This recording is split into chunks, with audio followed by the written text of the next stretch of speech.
और छेड़छाड़ ऐसा नहीं है, कूट रचित दस्तावेजों के आधार पर समाज को तोड़ने और जोड़ने की जो सियासत चल रही है, इतिहास लौटा नामक पुस्तक बनारस से प्रकाशित है। भारतीय क्षत्रिय महासभा के वरिष्ठ राष्ट्रीय मंत्री राघवेंद्र सिंह जी राजू लखनऊ से स्पेशल कैथल पहुंचे हैं। जानने का प्रयास करेंगे कि क्या दर्द, क्या टीस उनके दिल में है और जिसको आप यहां पर निकालने के लिए आए हैं। देखिए, मैं लखनऊ से आया हूं, मैं राघवेंद्र सिंह राजू। आज पूरे देश में एक प्रचलन सा चल गया, इतिहास के साथ छेड़छाड़ करो। और छेड़छाड़ ऐसा नहीं है, कूट रचित दस्तावेजों के आधार पर समाज को तोड़ने और जोड़ने की जो सियासत चल रही है, इतिहास लौटा नामक पुस्तक बनारस से प्रकाशित है। क्षत्रिय समाज को 6857 जातियों और उपजातियों में बांटने का काम बड़े स्तर पर हुआ। ब्राह्मण वैश्य शूद्र नहीं हो, फिर क्या हो बतलाओ। इसीलिए 64% क्षत्रिय समाज एक झंडे के नीचे आओ। और ये मैं नहीं कह रहा हूँ, मैंने 95 प्रताप ज्योति यात्रा निकाली, 2010 में चेतना रथ यात्रा निकाली, 28 मार्च को दिल्ली के रामलीला मैदान में उसका समापन किया। 4.5 लाख लोग थे। तब भी पीड़ा यही थी कि समाज के हक और अधिकारों की लड़ाई हम लोग सड़कों पर लड़ें, और समाज चाहता भी यही है। आज सांसदों की आप देख रहे हैं, लोकसभा में दिन पे दिन प्रतिशत गिर रहा है, विधानसभा में दिन पे दिन प्रतिशत गिर रहा है, मंत्रिमंडल में आपको ये क्षत्रिय समाज दिखाई नहीं दे रहा है।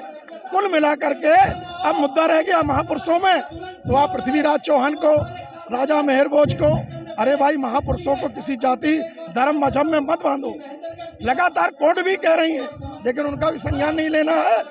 आज अश्वरोही महाराणा प्रताप की प्रतिमा लोकसभा के अंदर लगी हुई है।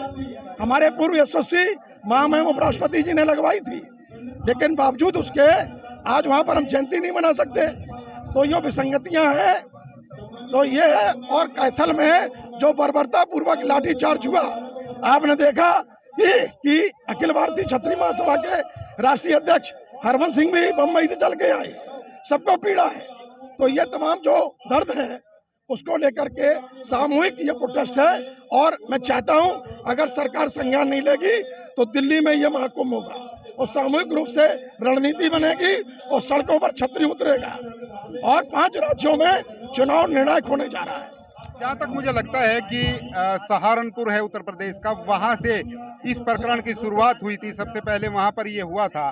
क्या उत्तर प्रदेश की सरकार इसको संभालने में आपको क्या लगता है, सफल हुई है, असफल हुई है? देखिए, वो योगी जी ने जहाँ भी उद्घाटन किए, विवाद देखते ही उनने तमाम पट्टिका पहले हटवा दी।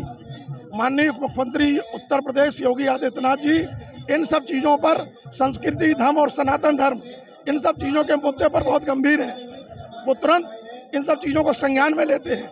चाहे सहारनपुर की घटना हो, चाहे नोएडा की घटना हो, आज भी पिलखुआ में कार्यक्रम हो रहा है मेहर भोज का, तो उनकी जयंती पर तमाम कार्यक्रम आयोजित हो रहे हैं। तो ये पृथ्वीराज वंश का शासक जो कन्नौज से जुड़ा हुआ हमारा इतिहास है, तो इतिहास को अगर छेड़ा जाएगा तो अब सामूहिक रूप से तय हो गया, उसको छोड़ा नहीं जाएगा।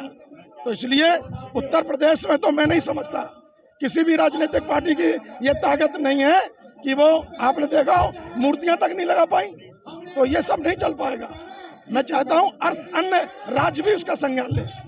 किसकी साजिश आप इसे मानते हैं कि कोई राजनीतिक साजिश आपको लगती है? क्या लगता है आपको? ये एक सोची समझी बात है, कुर्सी पाने और चोला के रंग बदलने की, कि क्षत्रिय समाज जाएगा कहाँ। अंधभक्त है वो, तो देश में जो सबसे मजबूत सरकार है उसी के समर्थन में खड़ा रहेगा।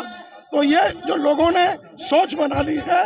लेकिन आपने जो तमाम चुनाव देखे, अभी लद्दाख का चुनाव देख लीजिए, निकाय का, वहाँ क्या स्थिति रही। तो तमाम चुनाव परिवर्तनशील हैं और परिवर्तन करने का काम पूरे अखिल भारतीय क्षत्रिय महासभा के संकल्पित है। और इसीलिए महाराजा हरि सिंह की जयंती पर अवकाश जम्मू कश्मीर में घोषित करना पड़ा। क्या संदेश आज यहाँ से दिया जा रहा है? हम तो यही कहेंगे कि आजादी को किया कलंकित कुछ झंडा बरदानों ने, अखंडता को खंडित किया था पद लोलिप गद्दारों ने, करें प्रायश्चित उन पापों का, पौरा स्नेह ललकारा है और वंदे मातरम राष्ट्र मंत्र है। यही हमारा नारा है। मुद्दे की बात करिए, विकास की बात करिए, छेड़िए नहीं और क्षत्रियों को अपमानित करना बंद करिए। तो राघवेंद्र सिंह राजू लखनऊ से स्पेशल कैथल पहुंचे हैं और जिस तरह से इनकी तरफ से संदेश दिया गया कि क्षत्रियों को छेड़ना बंद करिए और जिस तरह से जो महापुरुष हैं उनकी जातियों को बदलने का प्रयास किया जा रहा है, उसको राजपूत समाज, क्षत्रिय समाज बिल्कुल भी बर्दाश्त नहीं किया जाएगा। और 10 दिसंबर को दिल्ली में एक बार फिर महाकुंभ होने जा रहा है। आप सभी से गुजारिश है इस खबर को आप ज़्यादा से ज़्यादा शेयर करें। विश्वपाल राणा, नमस्ते भारत न्यूज़ के लिए कैथल।